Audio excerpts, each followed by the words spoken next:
So, Hi. today, We're back again. Told you we'd be back again. we are back within a few minutes. We've just done a live, we're doing another one, because I'm quite keen to interview Jo about her upcoming 74k run, which is on Saturday this week, isn't it? Yeah, it is Saturday this week. We had a bit of a row about it last week, didn't we, when it was actually going to occur? But no, it definitely is on Saturday. And it's a day. You're I- running 74k in a day. We just get that right because we didn't have clarity before. Supposedly in a day, but I've never run that far before, so we'll see how it goes. And it's not flat running. You've showed me the map, and it's mountainous terrain where it goes up and up. Well, we have New Zealand in England. It's hills, but we have mountains here. Yeah, it's not like going up Mount Everest, but it's going to be at a certain elevation and all off road. So yeah, it's going to be challenging and something, as I say, I've never done before. The furthest I've ever run is 45 kilometres off road, and that was over quite a long period within the day. So yeah, it's going to be fun to say the least. So I'm really interested in whether you see that as a challenge ahead or whether it's something fearful or something exciting. Well, do you know what? I've literally covered all the ground. So when I first... You mean physically you've covered the mountainous region, or you've emotionally covered the fear and the... Yeah, emotionally. I've gone through every emotion you can possibly think about, really. So when I first signed up 11 weeks ago, it was only 11 weeks ago, I just kind of went, oh yeah, whatever. So I kind of wasn't really thinking of it, but then as soon as I pressed the button, I went, oh my goodness, what have I done? So straight away the fear hit. I have been in fear since you signed up. I've been terrified. I swear, when I think you just think about it in case I want you to come out running with me. No, I know you don't, because you've got no expectation of me running ever, so that's fine. But I feel fearful. So I was really interested because we've both been in court before, haven't we? We know that lots of our listeners are in court as well. When you've got an event ahead of you that you're fearful about, how do you manage it? So how do you now build up your, I don't know, or deal with your emotions between now and Saturday? Because we're now Wednesday. You've got 2 days. Well, I think with anything, when you're going into it, if it's something that you can prepare for, then you are prepared as you can be. So like, I've got all my equipment, I've got certain foods, I have tested out my equipment, I have been for certain runs, I'm as fit as I probably can be right now. And so yeah, I'm prepared. But it's the same with anything. If you're going into a situation or circumstances, then you're prepared, aren't you? And same like when we went to court, we'd be prepared, wouldn't we? You can't really prepare for some of the emotional stuff that happens in a situation like that, but you can be as prepared as you can be with the knowledge that you have and the situation that you're in and from your perspective. So you can prepare to a certain extent. And then also, I really try to eliminate worry from my life. So when how do you do that? That's really hard. How do you do it? It is really hard, and it's something that you actually have to practice all the time. So like, as I say, when I first signed up for the run, fear set in. Then I go, let's just take one day at a time. Let's just take one run at a time. Let's go for a 5k run. Let's go for a 10k run. Let's do some off-road running. So it was just breaking it down into pieces rather than thinking about the whole massive picture and being overwhelmed and then worry. And it's true what they say, you can spend all of your time worrying about something and then it doesn't happen. So you've spent all this time in angst and worry and it hasn't even happened anyway. So you've had this emotional tide of things happening within you, which has all been unnecessary.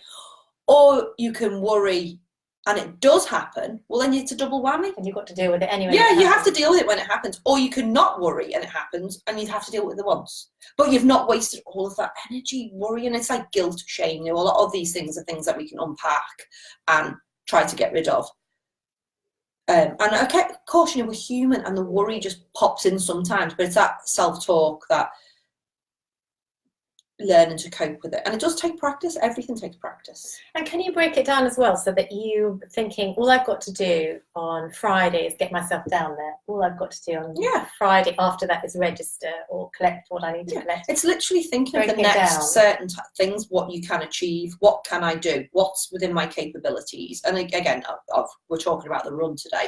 So so I'll be travelling down Thursday night. So Friday, I can have a day where I'm almost rested. So I can go to the meetings, I can go and drop off my drop bag, I can pick up my number, I can eat all day. You eat all day anyway, Jo. Jo sits next to me the whole time saying, I am freaking starving. Licorice, fruit, eat an apple, cup of tea. But she doesn't eat anything. An apple is not going to sustain you. We went out for lunch the other day, and I thought we were just going to have this massive pizza, and she ordered a little tiny salad, and then I had a salad which was double the size.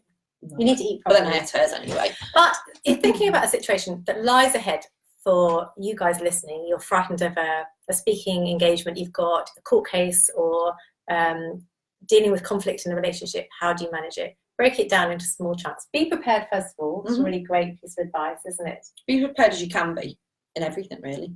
And don't overestimate fear. Don't jump ahead. Don't analyse, because that fear can grip you so tight here, can't it? I mean, I've been there many times. Oh my God, so have I. Like, felt this amazing fear. And sometimes, in my past, I've been fearful of people and what they've been able to do to me. So that fear has been there. And when you can release that fear, it's an amazing thing.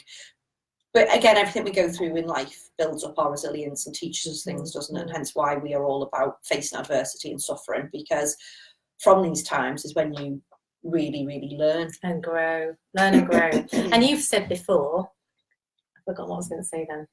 You've said it all before. I've said it all. What have you said before? Blah, blah, blah. I had a nice train of thought then. I've completely lost it. That's all right. But anyway, be prepared. Be prepared, and then think about it in bite-sized chunks. And so, for instance, when we were going to court, because we've both been dragged through the family courts about our children, I would prepare my affidavit and do that. Then I would get some more information. I might have to research X, Y, Z, because these accusations being thrown at you. And then, you speak to your lawyer to make sure you find out what's going to happen in court. Make sure you ask as many questions as you can as well about anything to find out the information. So you have as little surprises as possible. So if you can get that information, that's the best thing, isn't it? So again, that's part of the prepreration, isn't it? Being prepared. Yeah, have as much information to hand as you can. What I was going to say is that you're very good at self-talk. So instead of those words coming in your head, I can't, you say, I can, I'm lovable, I'm worthy. You're amazing at that, aren't you? Yeah. Reprogramming what's already there in our heads, which does speak fear, unless we speak to that fear and say, I can do this. Yeah. I can actually find a way through this as well, and it's going to work out for me. It might not be the way I expect right now, but the universe has got my back, and actually all things turn around for good. Yeah. I'm just going to go with it, and I'm going to do the best I can today.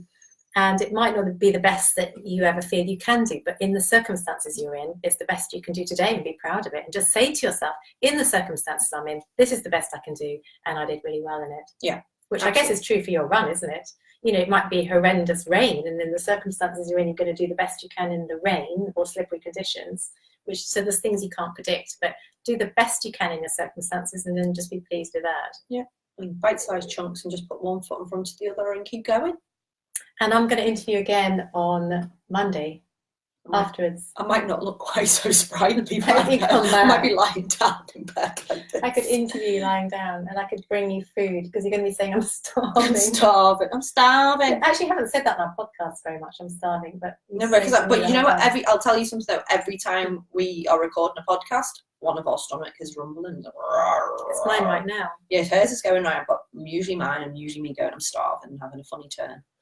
So to all our listeners out there, if you're having a hard time, if you've got something ahead that is fearful, then words of advice are strategize it, break it down into small chunks, try not partner with fear, speak positive words of affirmation over your life, and be prepared. That is the brownie guide law, actually. Were you a brownie? You probably were. Do I look like a brownie? I was a brownie, but I was kicked out. But the brownie guide law or rule, but I think it was a law because that's more brownies, be prepared. Yeah, be prepared, and actually just be kind to yourself as well. Be kind to yourself always, and do the best you can, and be good enough. You don't have to be a shining star, just be good enough. That's fine. That was the Brownie Guide law as well. Do the best you can according to the Brownie Guide law. We don't like laws. We don't like laws. Laws for us are made to be broken. Anyway, lovely to see you today. Good luck, Jo, on your run. Thank so you. Proud of you, actually. Oh, I'm really proud of you. It's amazing. Oh, I'll be crying in a minute.